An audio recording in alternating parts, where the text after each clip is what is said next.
Well, guys, here we are again, just when you thought the Ash Trevino saga couldn't get possibly any weirder. She's managed to outdo herself. Now, when we left off in the last video, Ash was just dipping her toes into her, quote, relationship with Santos, and I know this video is so long overdue. This was supposed to happen like 2 months ago, but I got busy, I got sidetracked, I'm sorry. Okay, I'm going over stuff that happened around Christmas to New Year's and a little bit after. If you didn't watch part 1, definitely go watch it. I'll link it below and come back and watch part 2 because we're going to dive into Santos. Now in this video, we're going to go over even more drama involving an ever-growing cast of characters, an arrest, and a whole song about Ash's Noo-Noo. You want to know how it smells? Ask Santos. He no smell well. Yeah. Pee-pee. He's seen the Noo-Noo. Buckle up, because here's part 2 of the insane story of Ash Trevino, the inmate hopper, aka the worst mom on TikTok. Before we begin, I want to shout out Brielle Belly 123 for her recaps. Her videos were super helpful when my researcher Jena, shout out also, was putting this messy timeline together. So we thank you for your service. Okay, so cut to Christmas morning. Ash goes on live talking about how CPS is investigating her again. But Ash was not about to let a little CPS drama ruin her day or her brisket that she could not stop hyping, as if she was the second coming of Julia Child. Girl, please. So instead of spending Christmas with her daughters, guess who's coming over? Santos. He no smell well. He wants to smell my Noo-Noo. I got the Noo-Noo. He got the pee-pee. I got the Noo-Noo. He got the pee-pee. I got the Noo-Noo. Santos is supposed to come over. I don't know if he is. He's supposed to.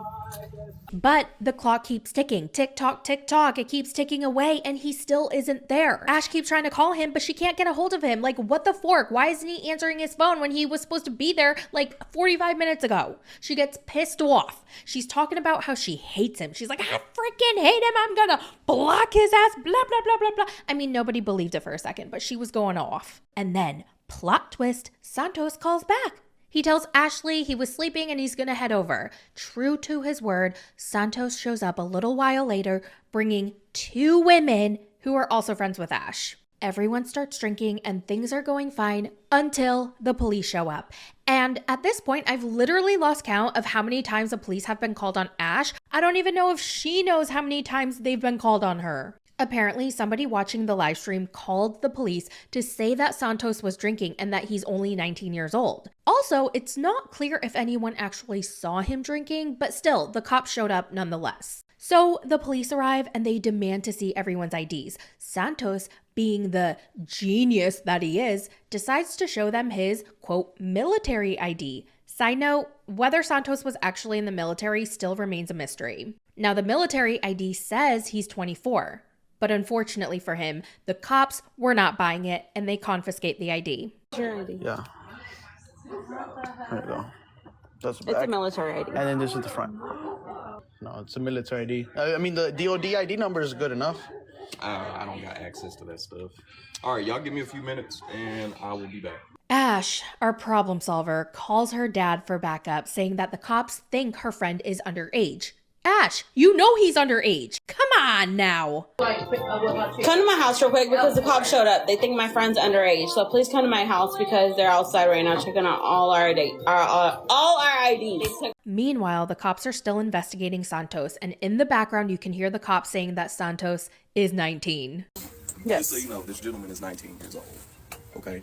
So, But he's not drinking. An officer then talks to Ash, basically warning her that she has to be more mindful of who she lets in her house. And you have to wonder what this guy was thinking when he found out that this 35-year-old woman was hanging out with some 19-year-old with alcohol. Yeah. he's 19 years old. Nobody's going to jail. You need to be a little more aware of who's coming to your house. Can you please tell them to quit harassing my dad? No. Santos tries to act like he's so unbothered by all of this, and he starts taunting the viewers, calling them losers for wasting police time and being jealous of him. And then, because this is Santos, the cocky facade cracks and he starts crying. Ash, who earlier that morning was talking about how she never wanted to see him again, suddenly becomes his shoulder to cry on. Santos keeps saying that his life is over because apparently he has a taco truck and a liquor license, both of which are at risk now that his real age and fake ID situation were out in the open. I don't even know how that's possible. I don't know. Don't ask. Instead of taking responsibility, Santos, of course, blames the viewers for everything. Meanwhile, Ash announces that whatever money she made from gifts on her live stream will go to Santos and his daughter in what I can only assume is her own twisted version of the Christmas spirit. I worked so hard for my college degrees. I worked so hard for my food truck. Like, I worked so hard for a bunch of other things, chat. Like, and y'all just like, bro, y'all ruining everything. You know what? Because what y'all are doing to him, whatever I make right now in my life, it's going to go towards him. It doesn't matter. No, it does matter. Now, as if this wasn't enough of a circus, they decide to move the party to Bree's Airbnb. In the middle of all of this, one of Ash's teenage daughters asked if she could tag along. And Ash, known for her very good judgment and parenting skills, lets her go. Because who wouldn't let their teenage spend Christmas night with random adults and Santos? The Airbnb. Do y'all mind if me and my daughter stay with y'all? I don't mind. No. Are you sure? Yeah, I have an extra. Okay. On December 27th, Ash started live streaming at around 10 a.m. as she and her daughters ate breakfast. Well, that's what Ash calls it, but really they were eating freeze-dried Skittles and mac and cheese with hot Cheetos. Later on in the day, one of the girls starts vomiting. By the way, her kids are like always sick. I guess it shouldn't be that much of a surprise given that their diet is filled with processed food that Ash feeds them. I don't know if she was completely clueless, probably more likely apathetic. Ash dances to Noo-Noo in the hallway until her daughter yells to her saying that she just threw up. And without missing a beat, Ash says, "Did it smell like Noo-Noo?" Really? Really, bitch? You're gonna ask your daughter who just threw up if it smelled like your pussy. Let me throw. It smell like it or what? I'm just kidding. For most of the day, Ash keeps a low profile. It wasn't until later in the evening that she popped back online from an Airbnb to celebrate her daughter's 500,000 follower milestone. But rather than celebrating with her daughter, Ash made the night about herself. Instead, Ash was joined by her two friends, Miss Gold, who collabed with her on the Noo-Noo song, and Xandra, a random girl Santos found that had introduced her. They wore matching Noo-Noo shirts, sleeping shorts, and lip gloss, turning the night into a weird branding opportunity. Then came the moment no one expected. I still remember this day, and I was like, holy crap, Perez Hilton has joined the chat. Yes, he did join the live stream, and yes, that Perez Hilton. Millennials, y'all know who I'm talking about. Ash loved the attention, playing the Noo-Noo song for him and soaking up every single cringe-inducing second. And Perez, to his credit, somehow managed to keep a very straight face. I got Noo-Noo. I seen his beepy. He seen the Noo-Noo. I got Noo-Noo. When asked about her relationship with Santos, Ash had this to say. Is Santos your new boyfriend? People are saying? He's just a boy toy. And he's 19? Did she really just say boy toy? Guys, why is she like this? After that, Perez starts asking about her family life and about her kids, her ex-husband, and her rise to TikTok fame, which she attributed to going viral in June after bringing her ex-boyfriend home from prison. Been on TikTok for 5 years, but I just got known in June. I brought my ex-boyfriend home from prison. She casually dropped that she'd been dating inmates since 2019, explaining that it was all she knew because her dad used to take her to visit his incarcerated best friend. Outside of prison? I've always been with inmates since 2019. I mean, growing up, I was always visiting prisons because my dad's best friend was in prison. And that's the only type of area that I really knew. Sad? Maybe, but also, she's 35. Therapy exists, or at least read a damn self-help book. Like what? Perez brought up rumors that she could be pregnant, to which Ash replied, "I got rid of it," before quickly backtracking, saying she wasn't sure. The girls in the background giggled awkwardly as Ash scrambled to change the subject. Somebody said you're pregnant? No, I got rid. No, I'm not pregnant no more. Oh. Okay. I mean, I don't know right now. I won't know until next month. I'm just kidding. When asked about the allegations that she'd laughed about one of her prison boyfriends killing children, She denied condoning such behavior, but admitted she'd been involved with, quote, those types of people. And then she added, almost like an afterthought, that her oldest daughter doesn't like the spotlight because it makes her uncomfortable. Something Ash said with this weird sense of pride, despite constantly subjecting her kids to her chaotic online presence. Laughing about kids being murdered, is that true? No. So I date guys, they were in there for those type of charges, but I don't condone any of that. But that's just who I was with. She doesn't like the spotlight because when we go to the mall, it's not normal no more. People are always like, can I take a picture? Can I take a picture? Or they're recording us, and she doesn't like it. Things take a turn when Perez live streams with Santos to get his side of the story, and Santos doesn't seem to know much about Perez or his reputation, probably because he's only 19. The interaction is honestly so painful to watch. 18 years old. Okay, and I'm 19 years old with my own crib, and my own responsibilities, and I'm a very independent 19-year-old, and I graduated. I probably have more responsibilities than some people your age. You're dating. So I deserve my respect. What about 19 years old? You're dating. I want to stop you there. Perez surprisingly admits he was looking for attention, which, okay, good for him, I guess. By the way, if you don't know who Perez is either, look up some of the things that he's done in the past. As bad as Perez is, at least one of these clout-chasing clowns are showing some sort of self-awareness. Afterwards, Santos joins Miss Gold's live, talking about how pissed off he is that they talked to Perez without him since he's the one who made them famous. What? The drama continues when Ash starts talking to her ex Jesse, saying that he's mad at her because she, quote, aborted his baby. But I had an abortion because I didn't want to have his baby. As if things couldn't get any messier, Ash then accuses Santos of SAing her. So at the end of the day, when Santos fucks with some females, like, he thinks he runs them 100%, and I'm just being honest with y'all. I've never No, you haven't, but I have. And I'm saying. On December 28th, Ash and her crew are still hanging out at the Airbnb. The day starts out with Miss Gold doing Ash's hair and makeup. But things take a turn when Ash looks down at her phone and then she starts suddenly sobbing, crying her eyes out, hyperventilating. Miss Gold and her friend try to comfort her, dabbing her tears, blah, blah, blah. And it turns out that this entire time, Ash had an inmate boyfriend, and she just found out that he got beat up in prison and was in the hospital. That's why she was sobbing. It's okay. Try not to cry so much. Oh my goodness, I know. While Ash hadn't mentioned this boyfriend before, people did notice that she was wearing a necklace that said Brandon. So this entire time, Ash has been flirting with Santos and flashing him she had a boyfriend? By the way, it seems as though Brandon is locked up for Grand Theft Auto, which I guess is a step up from dating an actual murderer that murdered children.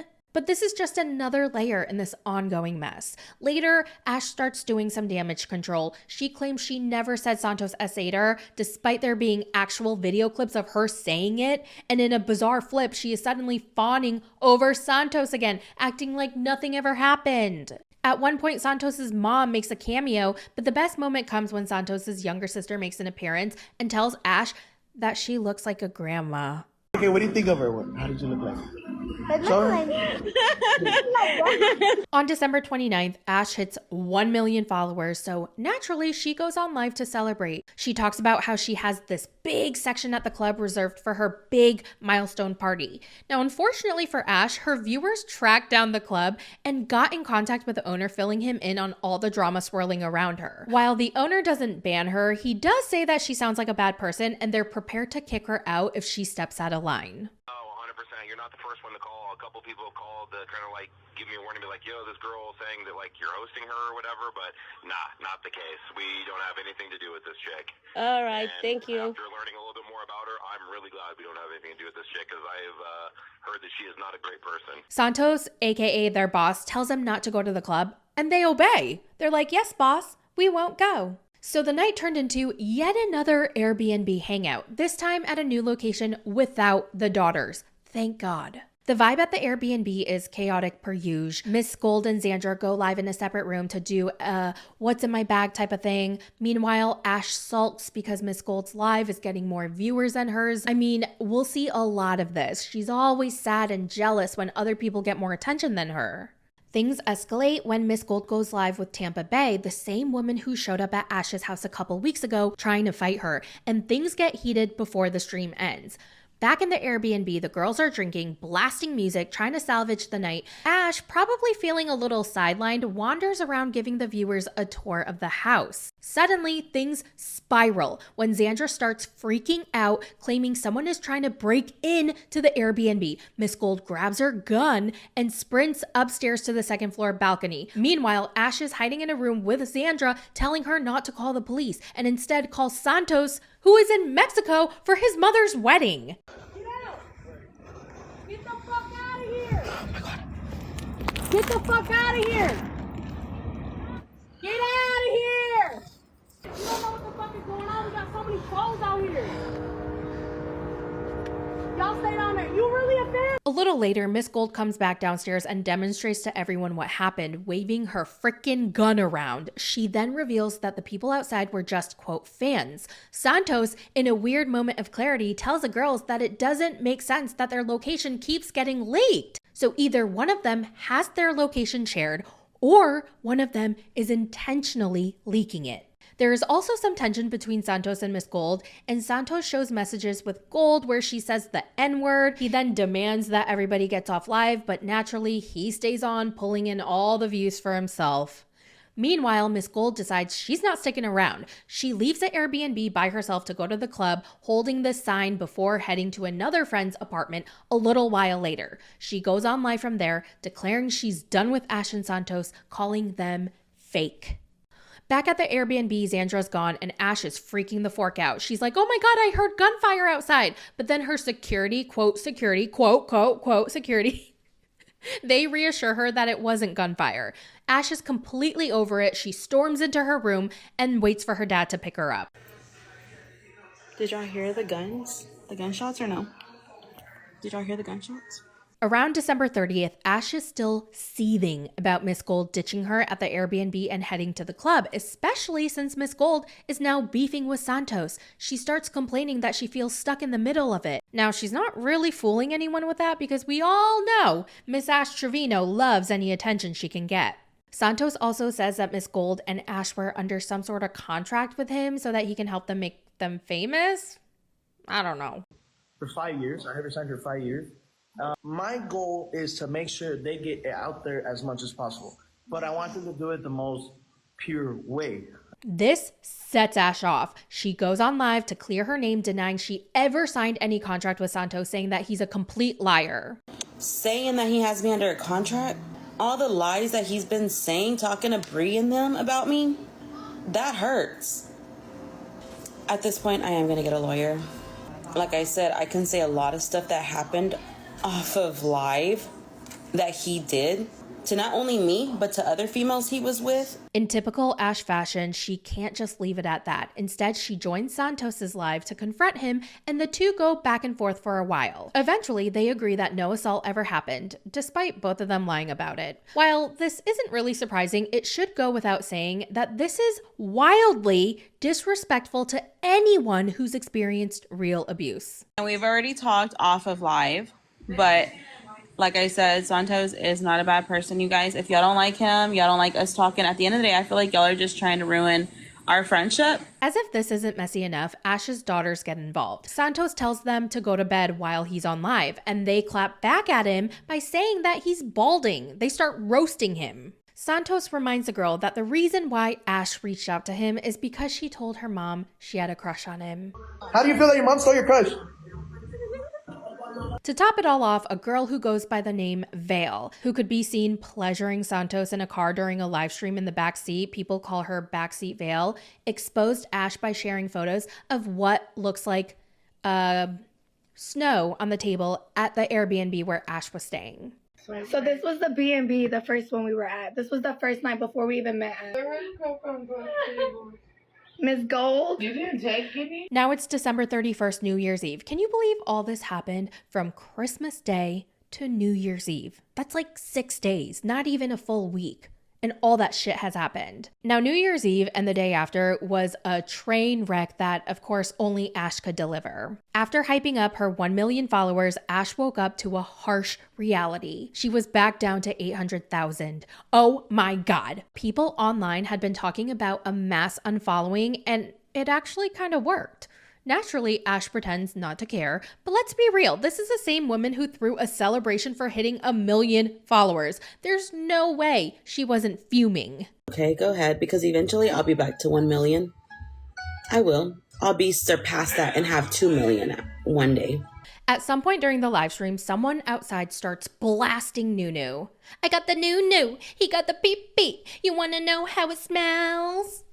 Ask Santos. He no smell well. They're blasting it super loud. I think they were trying to get Ash to come outside, but she doesn't, and it just ends up annoying the neighbors. I mean, can you imagine living in a nice, quiet neighborhood and then someone blasts, you want to know how it smells? No. So the neighbors eventually get them to leave. By now, Ash has locked down her live stream so that only her subscribers who pay for her content can comment. Why anyone would pay for this has me stumped just as much as you.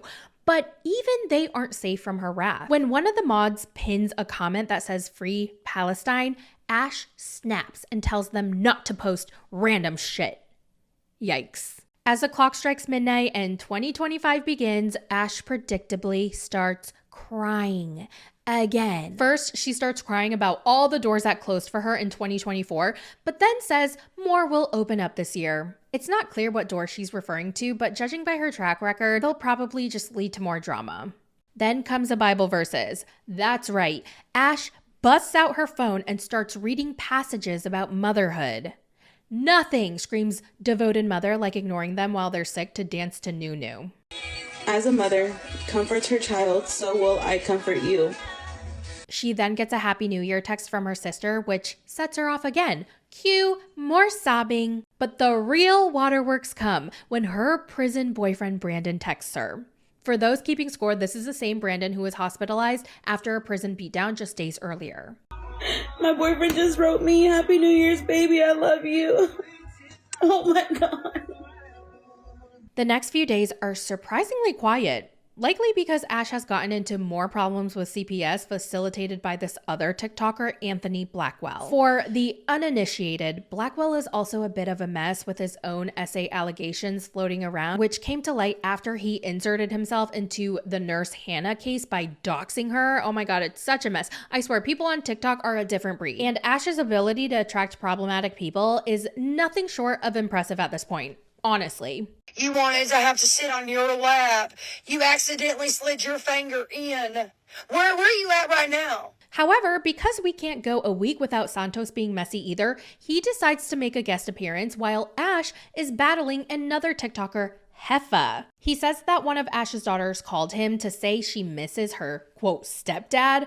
Reminder, Santos is 19 and her daughter is 15. So, stepdad where? Later on, Ash claps back at her haters, saying she has no hips by twerking to Birds of a Feather by Billie Eilish. You can't make this shit up.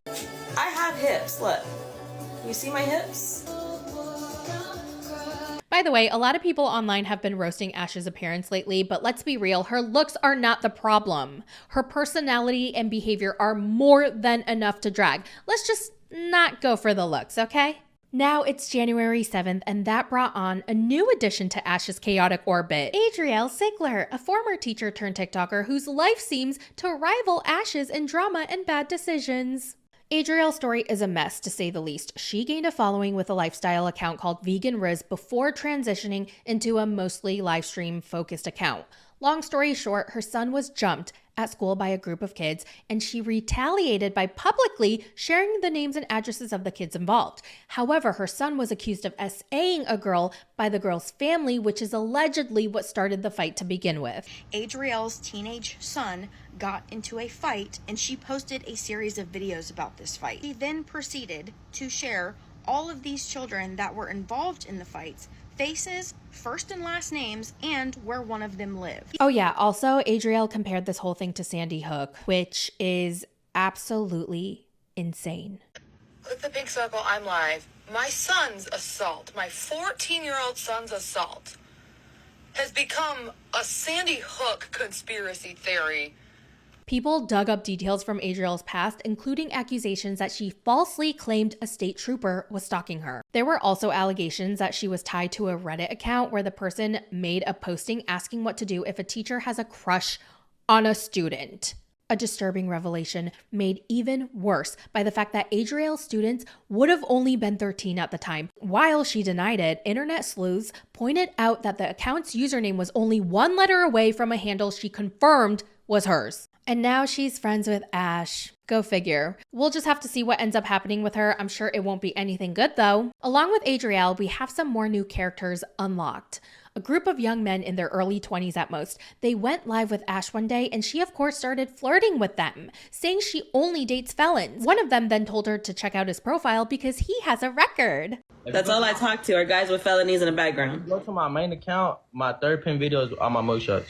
Well, apparently this successfully piqued her interest because not much long after, Ash goes to the mall with Bree, her daughters, her so-called security to meet these boys at the mall. The whole thing is really weird. Everyone is around the table glued to their phones the entire time, live streaming and battling. At one point, they call Santos and Ash tries to make him jealous by kissing one of the guys on the cheek, saying that she's going to replace Santos's name with CJ in her Noo-Noo song. I gotta change the lyrics. Ask CJ, he knows smell well. Yes!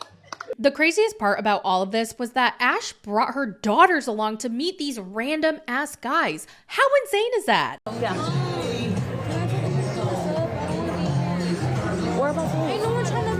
Stop. Toward the end of the outing, Ash tells the guys to let her know when they'll be in the area again, adding that next time she'll leave her daughters at the grandparents'. You'd think that that would be an obvious choice from the start, but Ash just cannot pass up an opportunity to get attention. On January 11th, Ash, Bree, and Vale head to another Airbnb in San Antonio with a group of younger guys. Things kick off with Ash on live with Santos as they arrive, and Santos gets mad. One of the boys, D. Kane, decides to stir the pot by calling Ash grandma at one point in his live. When is Ash gonna realize that these guys are only hanging out with her to make fun of her and to get clout? Maybe she does and she just doesn't care because she just loves the attention. I can't decide which is true. Where's grandma? Asleep.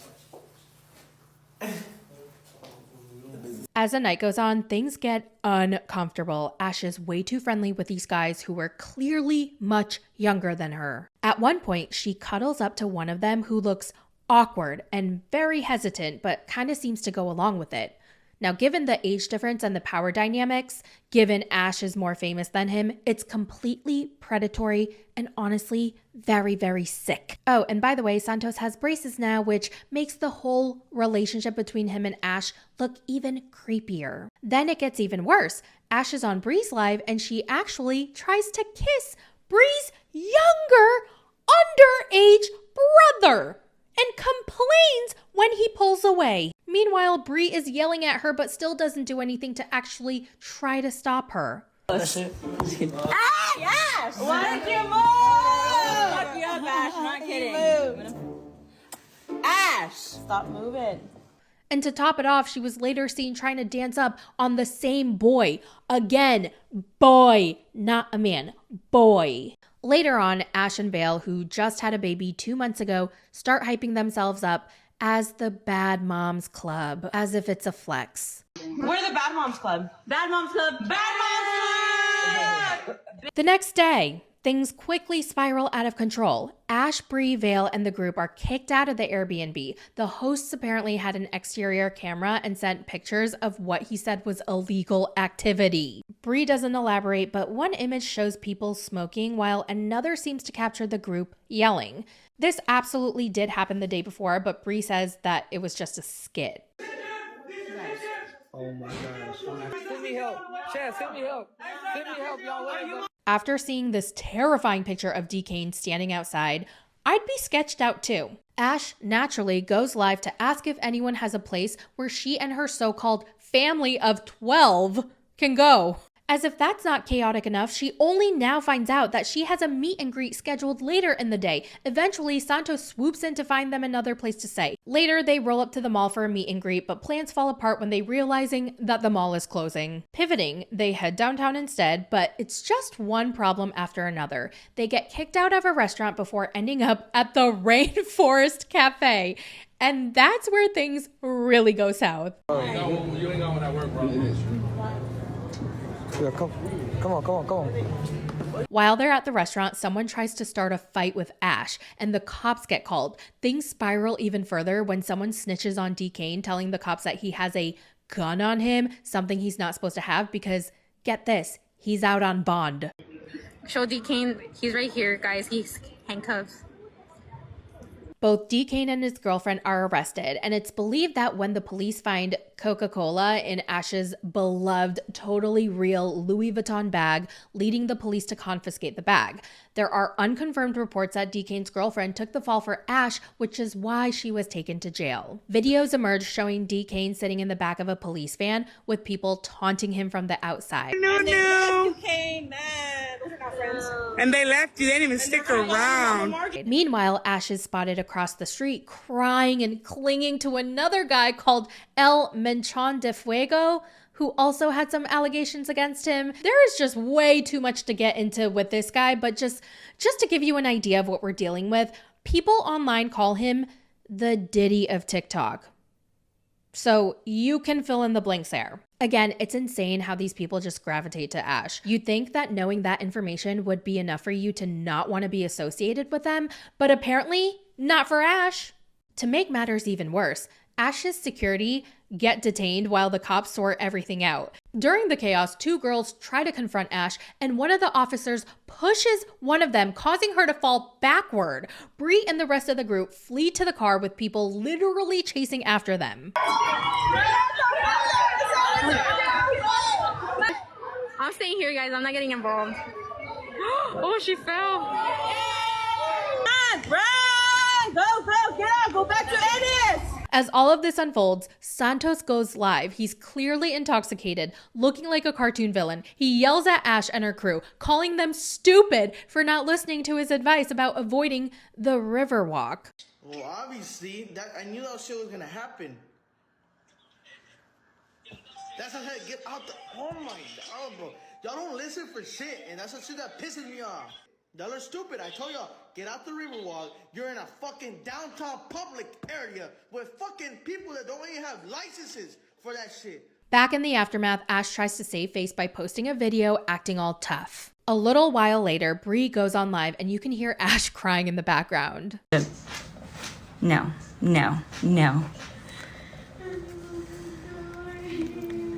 I can't breathe. I can't do this. No. What's wrong? And that, my friends, concludes part 2 of the Ash Trevino lore. I know that was a lot, and that was only part 2. I haven't done a part 3 yet, but if you guys want a part 3, let me know down in the comments, because remember, this is only January. We're in March now. So if you want more, just let me know in the comments and I'll make another video. I'll make a part 3, but if you don't, then we'll just end it there, okay? Go to my second channel. I cover her a little bit more. Not like a deep dive, but more just the content that she's currently posting, some drama that's happening, and all that ridiculousness. Well, that's it for this video. Let me know all your thoughts in the comments, and I will talk to you guys in the next one. Bye!